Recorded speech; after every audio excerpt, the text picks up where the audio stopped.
como les digo, una sola infección basta para ir a cirugía, ¿ya? Lo que hacemos básicamente es quitar todo el camino, incluso llegamos a retirar partes del cartílago porque es importante que cerremos toda la cavidad posible y no dejemos restos epiteliales porque eso se puede volver a infectar. Luego ya pasamos a las malformaciones propiamente dichas de tanto pabellón como conducto. Luego vamos a tener la microtia, que va a estar clasificada en 4 grados. El grado 1, y siempre les digo esto, en cada promoción debe haber por lo menos uno o dos de sus compañeros que tienen la oreja más pequeña. Ahora, su tarea va a ser mirarse la oreja después de la clase. Es bastante frecuente y no se nota ¿por qué? Porque si se dan cuenta, la orejita mantiene sus características, es decir, es una orejita normal, solamente que es más pequeña. Se dice que es 2 desviaciones estándar más pequeña que el promedio para la edad del paciente. Entonces, son pacientes que generalmente también tienen un conducto un poco más pequeño, que tienden a tener problemas de tapón de cerumen, por ejemplo, ¿no? Pero seguro que si se miran van a encontrar ahí algún compañero. El grado 2, ya les entró la curiosidad. El grado 2 sí ya tenemos una malformación que se nota porque se va a perder ciertas estructuras. Por ejemplo, acá vemos el hélix, la antihelix ya no está muy bien formado, la concha también está un poco alterada, todavía tenemos lóbulo, pero ya hay ausencia de partes. En el grado 3 ya no tenemos ningún esbozo, ninguna estructura, solo tenemos un resto de cartílago epitelizado y se dice, o bueno, lo llaman orejita en forma de maní, ¿no? Y en el grado 4 hay una ausencia completa del cabello.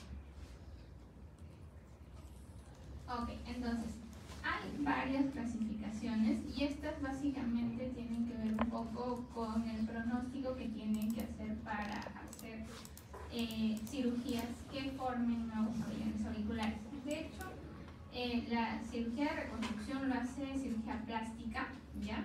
Pero son cirugías muy desgastantes, porque son 3, 4, 5 cirugías dependiendo del grado de malformación. Le sacan cartílago de costilla a los niños y piel a nivel inguinal, y esto se hace más o menos a partir de los 8, 9 años, ¿no? Que el niño tiene que tener cierta consistencia estructural para poder hacer esta cirugía. Entonces, una de las que más usan actualmente es la de Nagata, los plásticos, y tenemos ya no 4 grados sino 3. Entonces acá tenemos el grado 1 que el trábulo esclerótica gástrica están presentes, así como el conducto auditivo externo. O sea, sería como un grado 2, ¿no? En el grado 2 tenemos una microconcha, es decir, ya no tenemos una estructura formada, sino simplemente restos cartilaginosos. Y en el grado 3 tenemos una ausencia completa de pabellón, ¿no? ¿Por qué no toman en cuenta el grado 1 que hablábamos anteriormente? Porque el grado 1 pues no tiene ningún tratamiento, y como estas especificaciones están hechas para el tema quirúrgico, no toman en cuenta nuestro anterior grado 1, ¿no? Es solamente por eso. Entonces, cuando vamos a hablar de atresia oral, ya tenemos que complicarnos un poco la vida. ¿Por qué? Porque si bien es cierto, en el pabellón tenemos una distinción o una clasificación única, cuando hablamos de problemas de conducto no podemos hablar solamente de problemas de conducto, porque van asociadas a malformaciones de oído medio. Por eso esta es una explicación de un doctor argentino que trabaja mucho en la parte de malformaciones, y las clasifica en 5 grados, 2 de menor grado y 3 de mayor. Y habla tanto del conducto, o sea, de la forma del conducto, como de la cavidad o de la caja timpánica. Entonces, en el primer grado vamos a tener que el conducto auditivo probablemente sea normal, o de pronto hay alguna pequeña disminución del calibre, pero en general se mantiene. Y lo que vamos a tener es que vamos a tener algunas malformaciones. Por ejemplo, acá vemos martillo, yunque, y acá no hay una continuación de la cadena. Entonces acá hay una ausencia de la rama descendente del yunque. En el grado 2, también es de menor grado, ya vamos a tener algún grado de estenosis del conducto.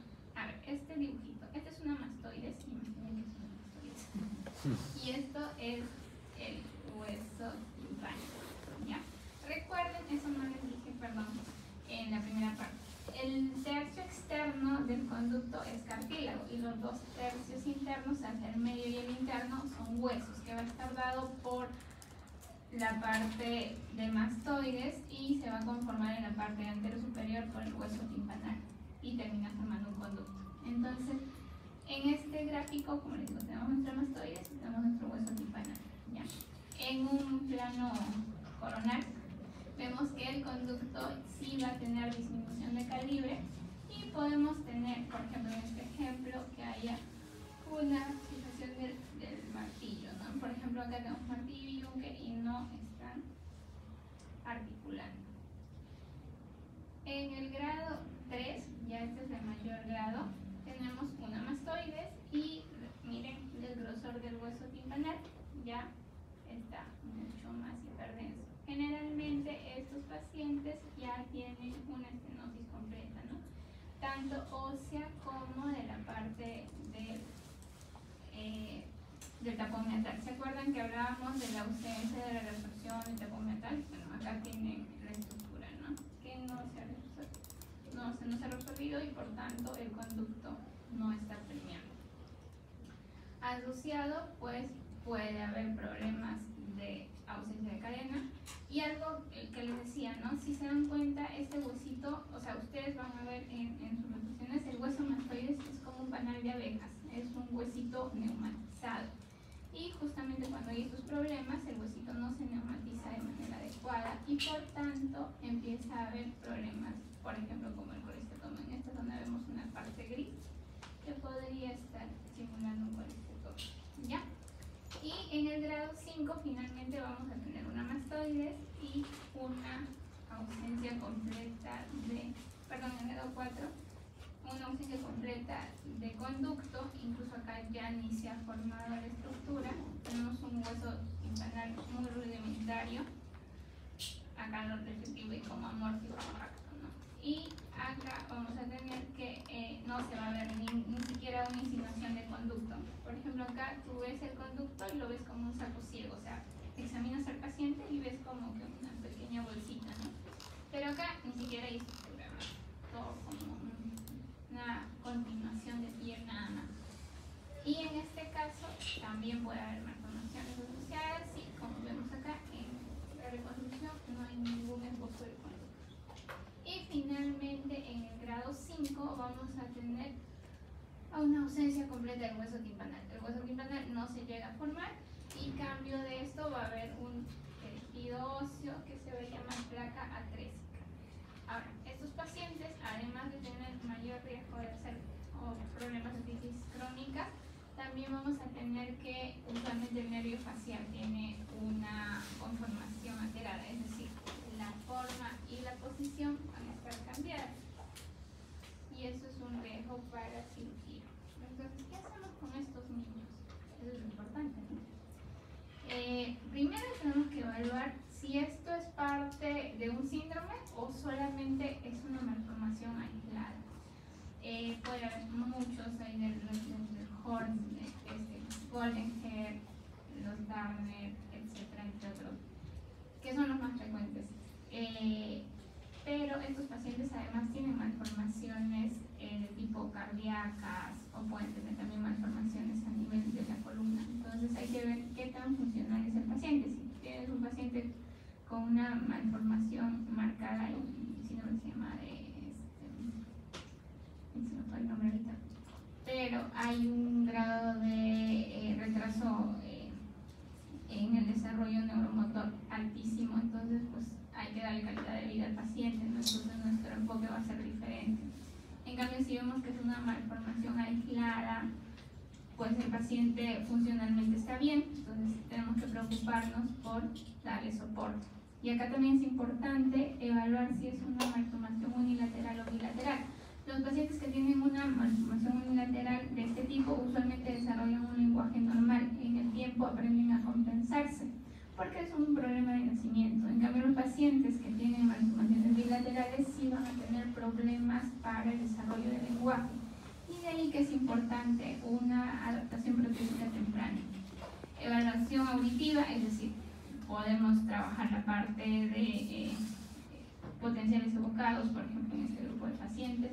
Recuerden que la audiometría, como la van a ver en sus centros de práctica, pues es una prueba subjetiva que requiere colaboración de un paciente. Entonces, definitivamente no es una prueba para niños. Hay audiometrías especiales que se llaman audiometrías de campo que nos permiten evaluar audición en estos niños.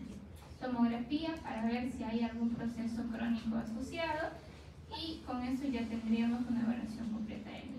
¿Qué le damos a estos niños? Una prótesis auditiva. De inicio se dice que a partir de los 6 meses, para mantener la conducción a nivel nervioso, se debería ponerle los audífonos de conducción ósea a partir de los 6 meses, ¿ya? Para tener un buen nervio. Igual pueden ir a terapia de lenguaje, si es que es bilateral sobre todo.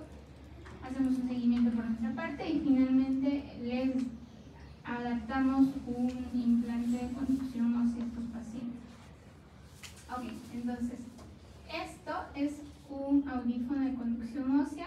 Se adapta mediante vinchas. Bueno, ahora hay una nueva tecnología que se llama adhered, que ya les ponen como una pegatina detrás de la altura de la mastoides, y el audífono va pegado a ello, ¿no? Pero usualmente antes se adaptaban con estas vinchitas. Y luego estos pacientes, ya cuando tengan la edad, se dice a partir más o menos de los 4 años, ya deberían ir a un implante de conducción ósea, que es un audífono que se pone sobre la misma calota. Este es el audífono externo, que generalmente es imantado, y esto se pega a la parte interna, ¿no? Las ganancias son muy buenas con estos equipos. De hecho, han evolucionado un poco. Antes eran sus ganancias bastante reducidas, hasta 30-40 decibeles. Actualmente te dan hasta 60 decibeles de ganancia.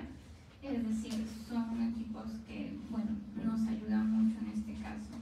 Entonces, nuestra misión como otorrinos, básicamente trabajar la audición. Antes se hacían unas cirugías que se llamaban atresioplastías, la verdad que muy complicadas, con mucho riesgo de tocar el facial y con pocos niveles de ganancia auditiva, porque recuerden que el problema no era solo conducto, sino también oído medio. Entonces, realmente el éxito de estos pacientes era bien pobre. Incluso hay secuencias o como test que nos permiten saber qué pacientes podrían ganar, pero realmente actualmente no se hacen, ¿no? Ya no se hacen las atresioplastías, solamente se trabaja desde la parte de vista con estos aparatos, ¿ya? Yo creo que por eso ¿por qué es importante saber esto? Porque ustedes tienen que tener la noción de si ven a algunos de sus pacientes, ya sea en su internado, en su CERUM o en algún momento de su vida, hay que referirlos temprano. Cuanto más temprano es la adaptación de audífonos en estos niños, funciona mejor y los podemos recuperar mejor. Entonces, como les digo, a partir de los 6 meses ya deberíamos darles audífonos de conducción ósea para luego que estos mismos niños pasen a un implante de conducción ósea. Ok, entonces hasta ahí va el tema de las malformaciones. Vamos a ver ahorita cosas más comunes.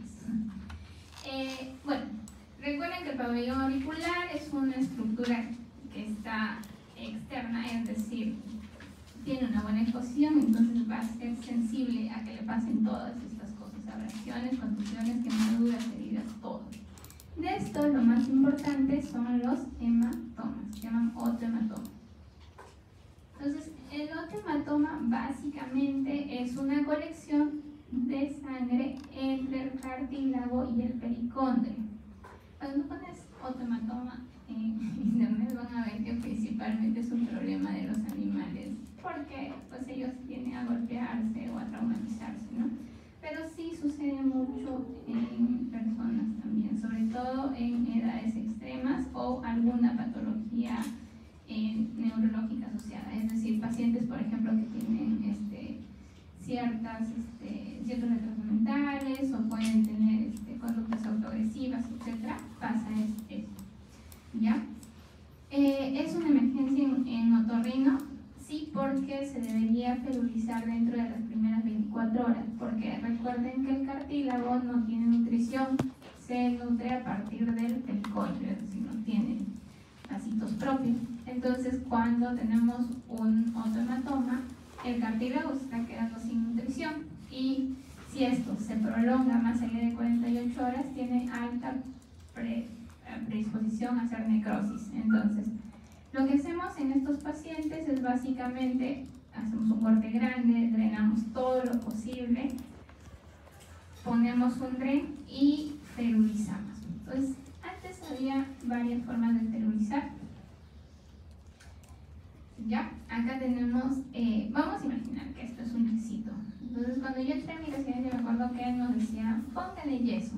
Entonces, venía el paciente, le drenamos, le poníamos el yeso, y obviamente pues estos pacientes nos quedan hospitalizados, van a su casa.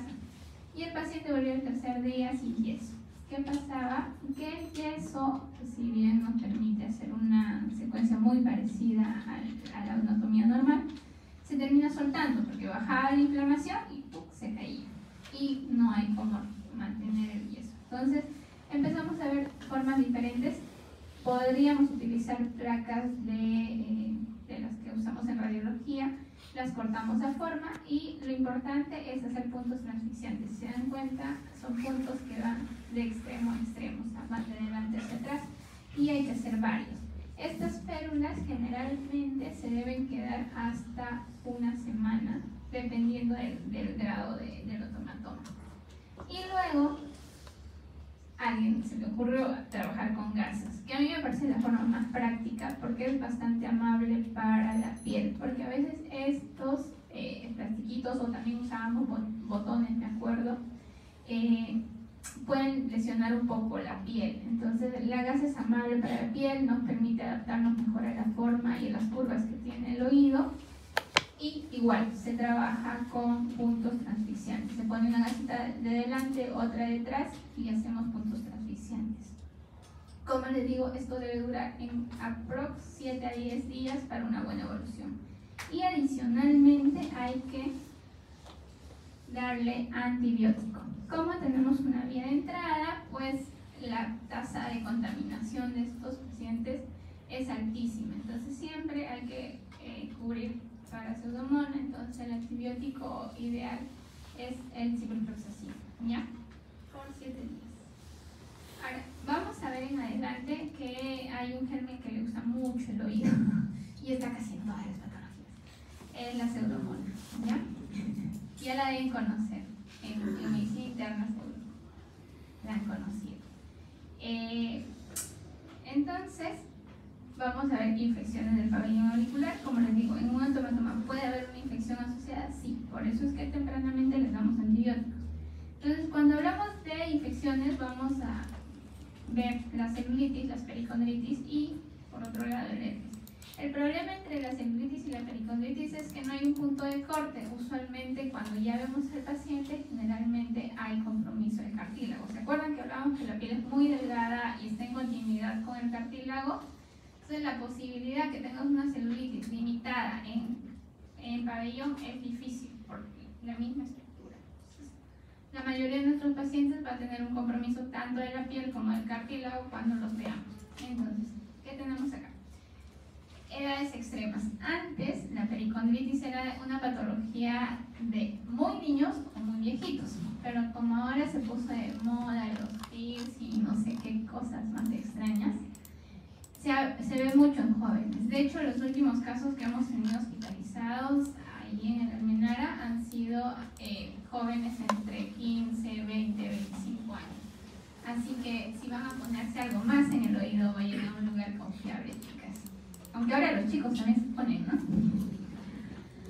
Y ya, tengan mucho cuidado, porque la principal causa de la pericondritis es la manipulación. Y de todo, como les comento, los casos casi severos que hemos tenido han sido por uso de piercing, ¿no? Que no se lo hicieron en un lugar de confianza, ¿ya? Antes, como les digo, era más frecuente. Este dibujito lo tengo ya desde hace unos años. Adiós. Entonces, había mucho en adultos mayores que se autolesionaban o que no tenían buenas condiciones de higiene porque eran abandonaditos, y los niños, pues que son, también tienen sus propios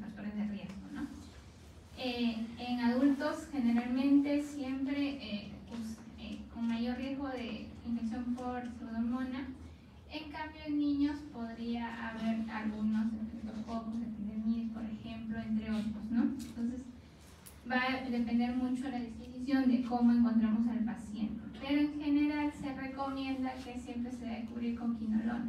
Antes también se decía que el uso de quinolonas en los niños pequeños era prohibido porque había un tema con el crecimiento de los huesitos. Pero luego hicieron un estudio amplio que también nos ayudó mucho porque me acuerdo que teníamos bastantes problemas con las fístulas auriculares. Actualmente sí se puede usar quinolonas en niños, ¿ya? Entonces, como les decía, el tratamiento precoz siempre es importante, el tratamiento precoz en todas las patologías del torrino.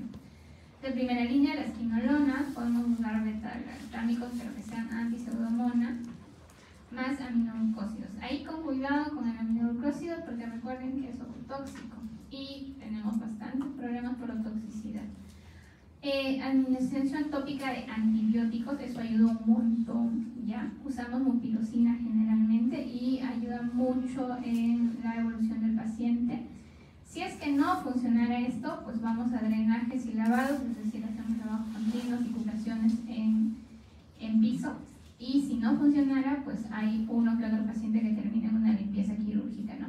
Obviamente, cuanto más tiempo dure el proceso infeccioso, vamos a tener más alteraciones del cartílago, es decir, o el cartílago se hipertrofia o el cartílago se necrosa. Podemos tener esas variaciones. Lo que más se ve es que el cartílago se hipertrofia, entonces tú ves al paciente después de que ya ha pasado todo este proceso, generalmente tiene la orejita un poco abombadita.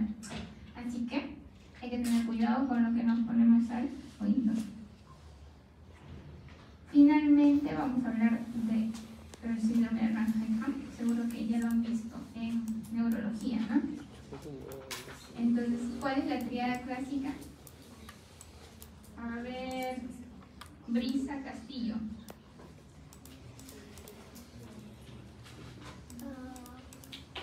Ahí está, copia. La parálisis facial, las lesiones herpéticas y la oftalmia. Ok, muy bien.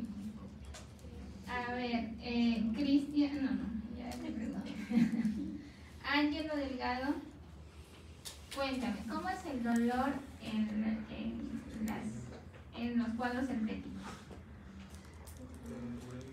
Es un dolor urente e intenso, ¿no? Eso es importante. De hecho, es un dolor que nos permite diferenciar de otras patologías, ¿no? Hay un grupo de pacientes que no hacen parálisis facial o no hacen lesiones herpéticas. Entonces ahí es importante las características del dolor y cómo evoluciona el paciente, ¿ya? Entonces estos pacientes, la tríada clásica va a ser parálisis, lesiones y otalgia, pero también hay un buen grupo que puede presentar hipoacusia, acúfenos y vértigo. ¿Por qué? ¿Alguien se imagina? María Dávila.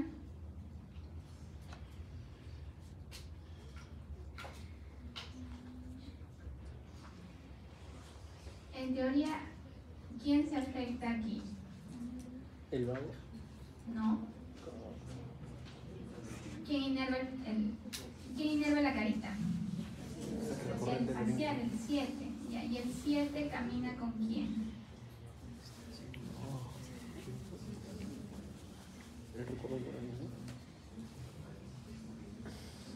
Un lorito de premio. Fiorella Carrillo. Para que no se duerman, pues no se duerman. Ya, el 7 camina con el 8. Van por el conducto auditivo interno juntos, abrazaditos, y luego ya tienen su camino los dos. Entonces, bueno, el detalle es que a veces el proceso inflamatorio herpético, recuerden que usualmente se guarda en el ganglio geniculado, entonces puede afectar el 8 y por eso el paciente puede cursar con hipoacusia, vértigo y tinnitus. De hecho, tuve varios pacientes que, o sea, aparte de la parálisis, vienen por el vértigo porque es súper intenso al inicio, hacen un cuadro vertiginoso agudo. Entonces estos pacientes pues necesitan un manejo adicional, ¿no? Es multidisciplinario, a estos pacientes hay que verlo con neurología, con terapia física. Nosotros, ¿cuál es nuestra función? Si es una triada clásica, pues evitar que se infecte esa zona, darle tratamiento antibiótico. En general, pues deberíamos darle antivirales, puede ser aciclovir o palaciclovir. Recuerden que el aciclovir, la dosis es 2 tabletas, más o menos 400 miligramos cada 6 horas. El palaciclovir podría ser más o menos 1 gramo cada 8 horas, ¿ya? Importante el uso de corticoides, 1 gramo por kilogramo de peso. Podemos usar metilprednisolona o Dexa 0.3 por kilogramo de peso. Generalmente el corticoide se debe mantener hasta 7 o 10 días en algunos casos. Soluciones antisépticas, cremas antibióticas, es lo que les decía, lo que nos corresponde a los otorrinos. Si el paciente además tiene vértigo, tiene hipoacusia, pues ahí ya es otra historia para nosotros, ¿no? Hay que tratar todos esos síntomas. Pero en inicio, si es que no hubiera, básicamente tenemos que controlar la infección en esa zona. Porque la complicación en este caso es una pericondritis asociada al síndrome de Ramsay-Hamm, ¿no? Ok, entonces vamos a primero ver esto y luego hacemos las preguntas. Y ahora sí despiértense, ya llegó la parte de otitis externa. Ya, entonces, la clasificación de las otitis externas nos hablan de una que es localizada, una que es difusa, una que es eczematosa, micótica y maligna. Entonces, dentro de las otitis externas, casi todas van a tener los mismos signos y síntomas. Va a haber otodinia, otorrea. La otorrea puede ser un síntoma y un signo a la vez, porque el paciente te dice, doctor, me sale una agüita por mi oído. Y tú lo ves, sí, tienes otorrea. Entonces, hay algunas cosas que funcionan como los dos. Otodinia, plenitud ótica, es decir, sienten que el oído está con una presión mayor, dolor mandibular y, ¿se acuerdan del signo del trago? Ahí está. Entonces,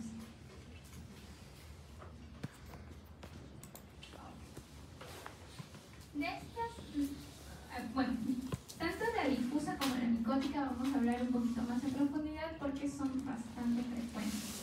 La localizada aguda es una infección básicamente de una glándula, es decir, una de nuestras glándulas luminosas se tapa, se infecta y termina causándote dolor. No sé si alguna vez les ha pasado, tienen un dolor en el oído que en unos 3 a 5 días se autolimita.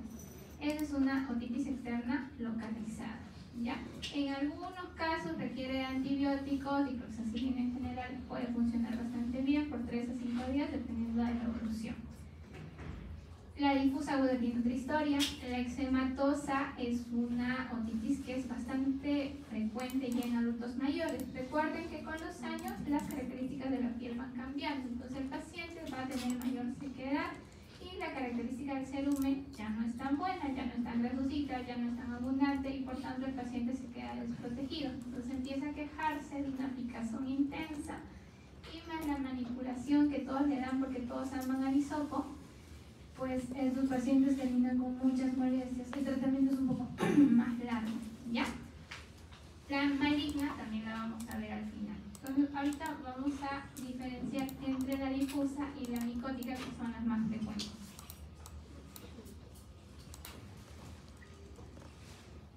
Entonces, la otitis externa difusa va a ser una inflamación de todo el conducto, o sea, de la piel del conducto, asociado al tejido, se dice granulomatoso, o sea, hay granulaciones que van a formarse a partir de una inflamación severa de la piel y también va a haber otorrea en estos casos. Otra característica es que la inflamación es tan severa que el conducto llega muchas veces a cerrarse. Ves al paciente y no se ve nada del conducto porque está todo cerrado, edematoso. Generalmente es muy doloroso porque el paciente no puede comer, no puede dormir, es bastante molestoso. Y es bien frecuente escuchar antecedentes de piscina, playa o manipulación previa. O es también bien frecuente en mujeres después después de irse a teñir el pelo, unos días vienen con estos síntomas, ¿no? Entonces, hay que tener en cuenta estos antecedentes. En cambio, la otitis externa micótica, que también llega a tomar todo el conducto, tiene menos edema, pero va a tener un crecimiento de unas hifas, que pueden ser Candida albicans, como los dos primeros ejemplos, y Aspergillus niger. Recuerden que estos honguitos están en el medio ambiente, entonces hace falta que haya un poco de humedad. No sé, pues alguien se fue a la piscina, se quedó un poquito de humedad en el oído, tenía justo un poquito de cerumen ahí al fondo, que se lo había taconado con su hisopo, y empieza a crecer ahí el hongo. Entonces aquí el paciente no va a quejar tanto dolor, más bien una picazón intensa, un dolor leve y una sensación de oído tapado. En general el manejo es bastante parecido a lo que les decía, el manejo tópico es fundamental aquí, de hecho las guías también lo dicen. Si no hay tratamiento tópico y limpieza, pues al menos así le des ceftriaxona con ceftazidima o lo que tú quieras, no va a evolucionar bien estos pacientes. Entonces, hay que limpiar. Generalmente lo hacemos con soluciones como el alcohol boricado o la solución de uro en algunos casos. Usar gotas. En caso de ser una difusa, pues tenemos que usar gotas de quinolona. En el mercado tenemos disponibles ciprofloxacino con dexametasona y ofloxacino. Generalmente usamos la primera porque necesitamos un componente antiinflamatorio, es decir, necesitamos el antibiótico, pero también necesitamos desinflamar esa piel, y el corticoide asociado ayuda bastante. Usualmente usamos las gotas por una semana y hay que hacer la limpieza intermitente, es decir, puedo hacer la limpieza cada 3 a 5 días para ir sacando los restos de secreciones y las gotitas que se quedan para que las nuevas gotas puedan ayudar a desinflamar. También podemos usar cremas en algunos casos, sobre todo cuando hay hongos. Ahora, hay gotas de cotrimazol, por ejemplo, también que las podemos usar en promedio 10 a 14 días. Y hay cremas. En caso de la micosis, es una buena opción la crema porque recuerden que el hongo vive en la humedad, entonces lo que queremos es disminuir la humedad en nuestros pacientes. También podemos usar soluciones puras de alcohol boricado, así como dice el 5% y ácido acético en la micosis, pero la verdad que es un poco más lenta la evolución. Y siempre estos pacientes hay que volverlos a ver, es el señor, mire, esto no es algo grave, pero requiere que hagamos un control, que siempre les digo a los pacientes. Entonces, diferenciando estas, casi. A ver, Micaela Greda. ¿Dónde está? Ay, Dios mío, mucho para mi talla. Ok, a ver, paciente de 56 años de edad, atenta, con historia de prurito ótico de hace 2 semanas. Acude por otalgia leve izquierda de una semana de evolución. Tuvo un antecedente de un ingreso hospitalario por una colecistitis aguda que requirió tratamiento con antibiótico durante 14 días. Entonces, ¿cuál es el diagnóstico probable? Es una otitis externa aguda. Muy bien. ¿Qué tipo de otitis externa?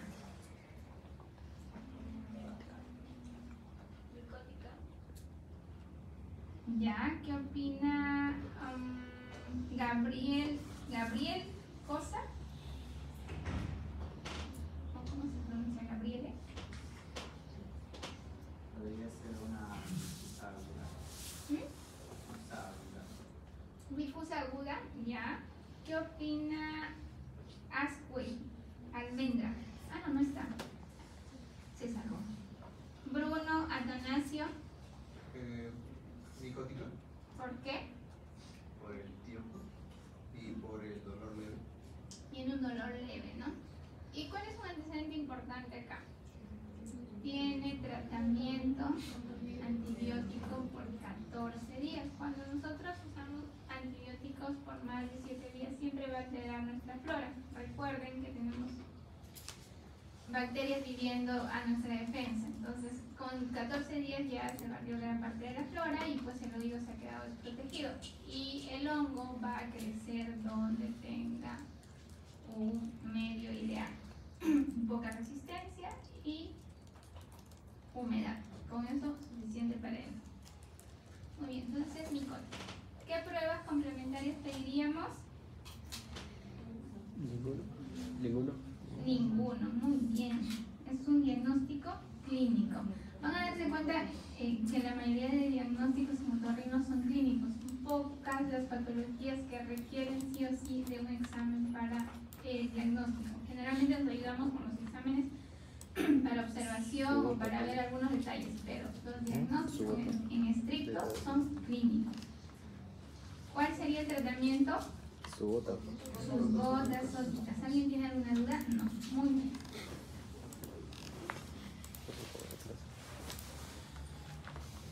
Y la otitis externa maligna. Estos son muy malignos. Bueno, ya, despiértense. Tenemos 10 minutos ya, para que después vayan a estirarse un ratito. Ya, la otitis externa maligna, así como su nombre lo dice, tiene una evolución bastante agresiva y tiende a complicarse con mucha facilidad. Una cosa bien interesante de estos pacientes es que generalmente en las otitis crónicas no manifiestan dolor los pacientes. En cambio, en esta, el dolor es muy intenso, ¿no? Y usualmente no cede como analgésicos usuales, con aire, ¿no? Entonces, dentro de los criterios de la otitis externa, el típico paciente de una otitis externa maligna es un viejito de más de 80 años con una diabetes descompensada. Perdón, pensé que estaba hablando.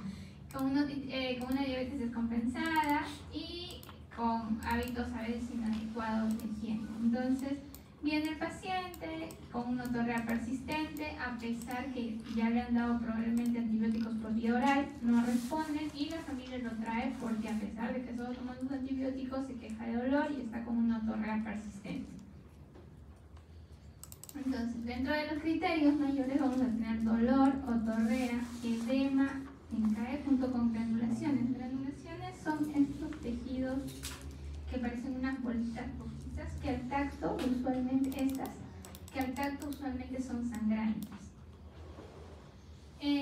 Datos de afectación ósea. Acá es bastante discutido, ya sabemos que no todos los hospitales tienen gamografía, es ideal para el diagnóstico, pero no es, no es que si no tengas una gamografía no puedes hacer diagnóstico. Los abscesos detectables que son asociados a las granulaciones y el cultivo con pseudomonas sería ideal. El detalle es que muchas veces estos pacientes ya vienen con tratamiento por vía oral, entonces la posibilidad de aislar antibiótico en un cultivo es un poco más complicado. Antes se decía que sí o sí había que tener un cultivo, actualmente no, porque la clínica pues finalmente manda, ¿no? Entonces tenemos que tener al menos 3 criterios mayores asociados a 2 o 3 criterios menores. ¿Cuáles son los menores? Lo que les decía, la diabetes, la edad avanzada, no hay respuesta al tratamiento convencional, lo que les decía, estos pacientes ya vienen con 10, 14 días de tratamiento antibiótico sin respuesta. Datos radiológicos, acá podemos usar una tomografía para ver el compromiso de los TTITs, como vamos a ver en la figura anterior, mal estado, impulmonidad y afectación de pares criminales cuando ya el caso está complicado, ¿no? Entonces, ¿qué pasa?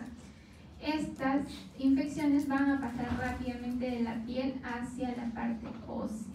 El problema es que el conducto está pegado al seno venoso y de ahí puede disparar la infección a cualquier parte del sistema nervioso central. Por eso es que una gran parte de estos pacientes puede tener riesgo de morir. De hecho, es una de las pocas patologías en otorrino que un paciente se puede morir de esto, y los casos de mucormicosis, ¿no? Que también son bastante agresivos, que ya seguro lo van a ver por ahí en la clase de nariz. Entonces, estos pacientes requieren un tratamiento temprano endovenoso hospitalario. Lo que les decía, tratamiento antipseudómona, generalmente podemos empezar con cipro, podemos ir a banco, Podemos usar cetazidima también. Va a depender mucho del grado de tratamiento previo que tiene el paciente, el manejo hospitalario. De principio, las otitis externas malignas no son para tratamiento quirúrgico, pero va a depender mucho de la valoración del paciente, es decir, cuánto tiempo de enfermedad, la respuesta al antibiótico endovenoso y el grado de la posibilidad de que se pueda complicar, ¿no? Porque a veces el absceso es tan grande que empieza a erosionar todo el tejido óseo de mastoides y puede terminar comunicándose con la parte de fosa media o la parte del seno sigmoides. Entonces es súper importante ver cómo está evolucionando estos pacientes, ¿no? Usualmente les hacemos controles de tomografía cada 5 a 7 días. Y finalmente, la meningitis bulosa. Es una patología en la cual hay una inflamación de la cadena epitelial del tímpano. Está asociada al virus del sincicial respiratorio. Usualmente es frecuentísimo en niños que vienen con cuadro de febril y dolor intenso, y generalmente el dolor mejora mucho cuando drenamos estas bulas. A veces drenan espontáneamente también, ¿no? Porque los niños obviamente no se van a dejar drenar. Cuando se ven adultos sí usualmente las drenamos, ¿ya? Pero es un cuadro de mucho dolor y mucho malestar asociado a fiebre generalmente. El manejo hay que buscar evolución espontánea, antiinflamatorios como salbutamol, ibuprofeno, dependiendo de las características del niño. Y el uso de antibióticos es muy discutido. Hay una corriente que dice que sí, para evitar una infección bacteriana, porque recuerden que cuando esas bolas se rompan, obviamente va a haber un sobrecrecimiento bacteriano. Pero también hay otros que en estricto, como es un tema viral, pues no deberíamos dar antibióticos, ¿no? Va a depender mucho del criterio del médico y del paciente también, ¿no? Si es un paciente que tú puedes reevaluar en 2-3 días, pues, ¿no? Pero en el seguro, por ejemplo, esto pasa en la clínica, ¿no? Viene el paciente y dice, señora, en 3 días lo trae, te lo trae en 3 días. En el hospital, tú lo ves por emergencia el pobre paciente y para que lo vuelvas a ver, así que mejor te aseguras y le dejas su antibiótico y le dices que en una semana más o menos busque que lo vea al menos el pediatra, ¿no? Entonces va a depender de varias características, del medio en el que estemos, del medio del paciente, etc. ¿Ya? Pero es una posibilidad usar antibióticos. En tumores de oído, todos los que puedan imaginar, y de estos nos debemos acordar básicamente de 2. En realidad la exostosis no es una tumoración, sino es un crecimiento desorganizado de la cortical del hueso como una defensa hacia un estímulo, que en estricto es el agua de mar.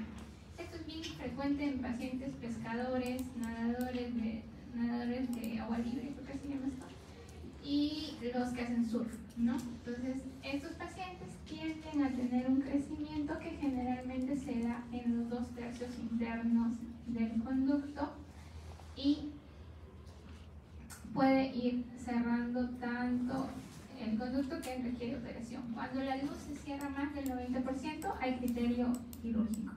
Y el osteoma, en cambio, es una lesión única pedicular que está generalmente o más pegada al tercio externo y cuya característica principal es que al paciente se le forman tapones de cerumen a repetición. Ambos son quirúrgicos, pero depende mucho de cuánto esté obstruyendo la luz, ¿no?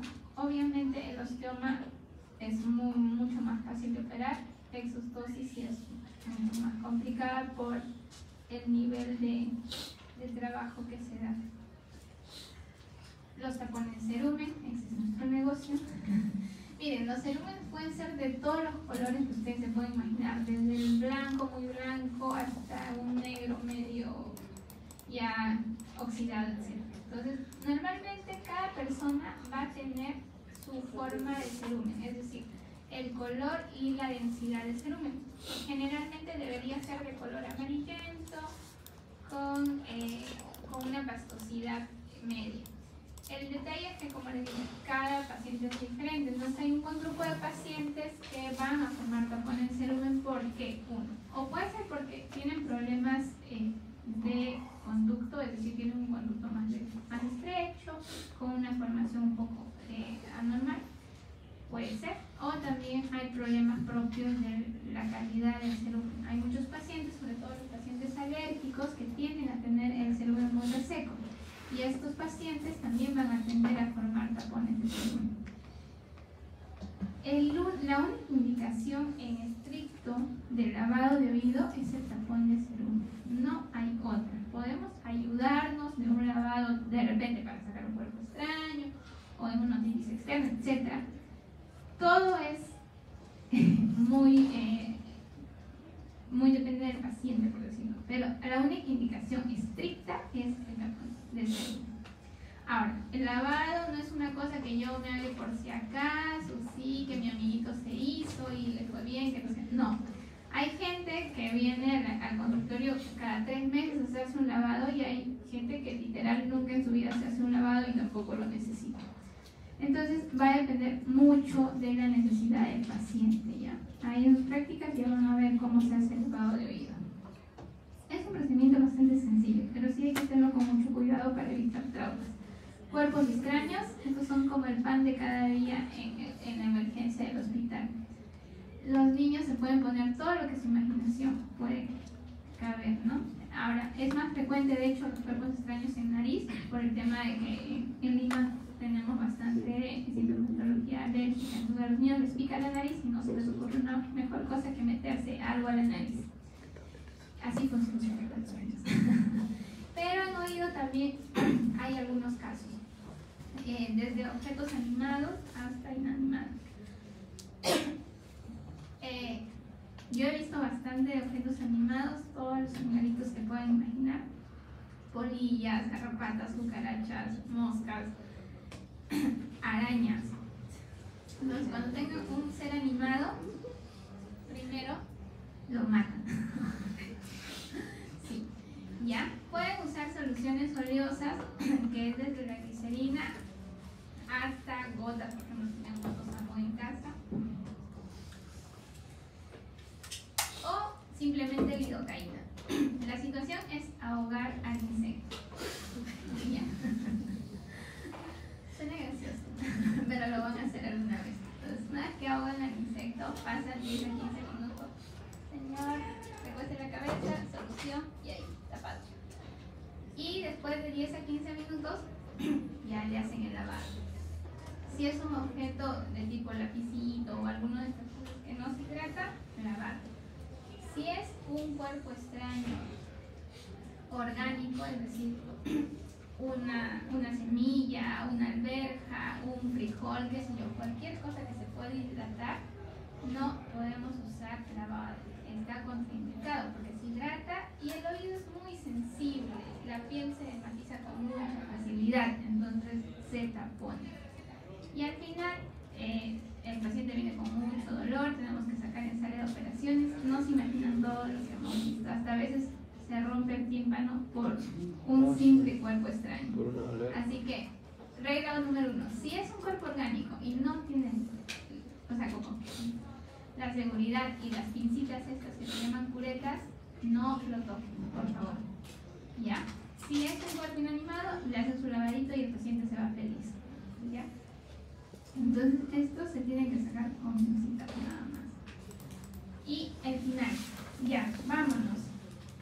Tenemos 5 minutos más, rapidito, ¿ya? Todos participan. A ver, paciente, 4 días, se queja de prurito y dolor intenso en el oído derecho. Se han manipulado los oídos con hisopo. Eso que les gusta hacer a todo el mundo. El dolor del oído derecho aumenta con la masticación y al tocárselo. ¿Qué signo es este? Signo del trago. Ya. Se queja de disminución de audición en este mismo oído. A la exploración física, pabellón auricular inflamado, con huellas de otorreo cero purulenta, conducto auditivo externo derecho tumefacto, con disminución de su calibre, exudado amarillento. Aumenta el dolor a la palpación y a la colocación del otoscopio. Diagnóstico: otitis externa difusa. Ya. Muy bien. ¿Cuál es el antecedente más importante?